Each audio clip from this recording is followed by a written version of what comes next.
Alors moi j'ai décidé de rejoindre Visto parce qu'il y avait Fabien qui rejoignait aussi Visto. C'était un bon partenaire de Quench. Alors bonjour, du coup, Yann et pour moi donc Fabien, on est tous les deux ingénieurs Cloud DevOps chez Visto. Alors moi je suis originaire de Lyon. J'ai fait mes études ensuite à Toulouse, à l'ENSET, en spécialité sciences du numérique, plus exactement logiciel. Et pour ma part, j'ai pas vraiment fait de formation en DevOps. Moi non plus, c'est vrai que c'était une école généraliste, donc l'UTC.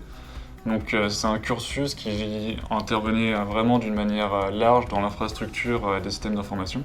Donc il n'y avait pas de notion DevOps précise, mais ça a été un choix naturel de continuation. Moi ce qui me plaît dans le DevOps, c'est cet aspect transversal qu'on peut avoir sur différents projets. Ce qui est assez enrichissant, c'est que du coup on va rencontrer plein de gens, bien sûr, et on va être aussi sur des problématiques qui sont très très variées, autant de l'infrastructure que du côté des chaînes d'intégration. À l'inverse aussi d'un développeur qui est souvent spécialisé en fait dans un langage de programmation, là c'est pas du tout le cas, et en plus grâce au cloud, il y a tellement de services qui émergent qu'au final il y a toujours des choses nouvelles à apprendre en fait. De mon côté, le développement me manque un petit peu. C'est pour ça qu'à côté, j'en fais en projet perso, notamment sur des projets open source. Alors moi de mon côté, par contre, le développement ça me manque pas trop. J'en ai fait un petit peu, même en dehors, même pendant mon parcours, du coup j'ai des bases dans plusieurs langages. Et c'est vrai qu'en tant que DevOps, on est souvent amené à intervenir en fait pour corriger ou au moins identifier certains problèmes qui ont été rencontrés.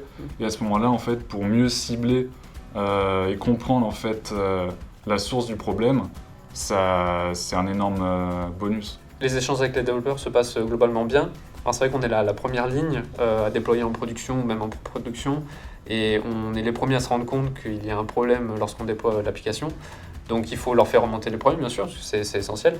Et du moment que ça se passe dans une ambiance bienveillante, il n'y a pas de souci à avoir.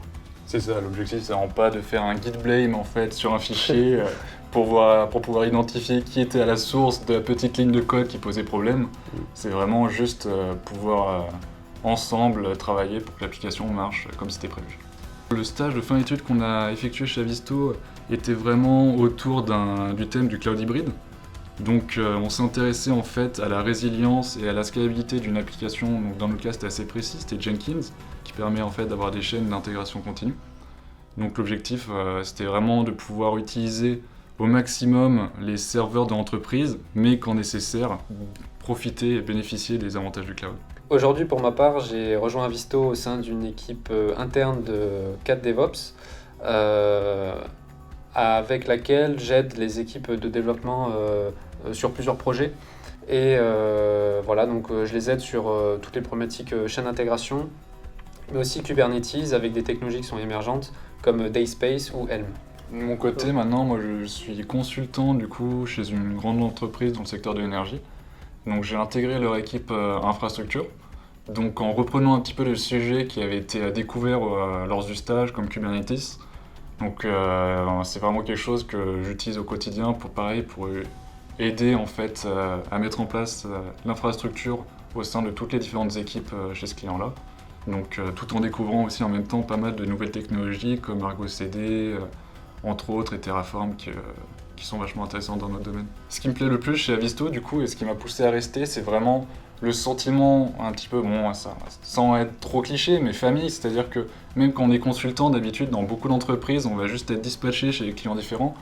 Là, en fait, c'est vraiment pas le principe, on cherche vraiment un projet qui puisse plaire à l'individu, mais au-delà de ça, en fait, on va le pousser à ce qu'il travaille au maximum depuis les locaux Avisto pour garder vraiment un lien, et pas qu'il soit envoyé chez le client et qu'on le revoit 1 an et demi plus tard, qu'on échange à un autre client. Donc, c'est-à-dire que là, on va vraiment rester avec le groupe des collègues de Avisto, en plus de ceux du client, et ça c'est quelque chose qui me plaisait beaucoup. Donc moi je rejoins complètement Fabien sur tout ce que tu as dit, et ce que j'aime aussi particulièrement, c'est cet aspect où on peut être force de proposition et on est toujours écouté. Donc on est autant écouté sur les aspects techniques lorsqu'on propose des solutions par exemple à notre responsable, mais aussi sur les aspects managériaux. La relation serait vachement en fait horizontale même avec le reste des employés, donc c'est-à-dire que on s'entend très bien avec les managers et il y a vraiment un sentiment de cohésion pour tirer tout le monde vers le haut.